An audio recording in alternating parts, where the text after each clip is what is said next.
Marami sa atin ang mas gustong uminom ng soft drinks o milk tea kaysa tubig. May i-share ako sa iyo na tiyak, magpapalipat sa iyo sa pag-inom ng tubig.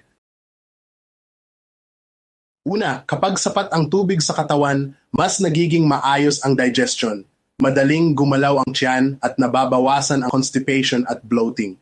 Next, mabilis kang mapagod at mahirapan mag-concentrate pag kulang ang tubig sa katawan.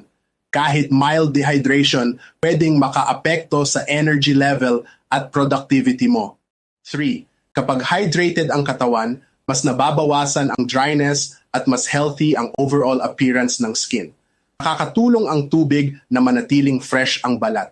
Last, at isa sa pinakamahalagang role ng tubig ay tumulong sa katawan na alisin ang waste at toxins sa pamamagitan ng ihi at pawis.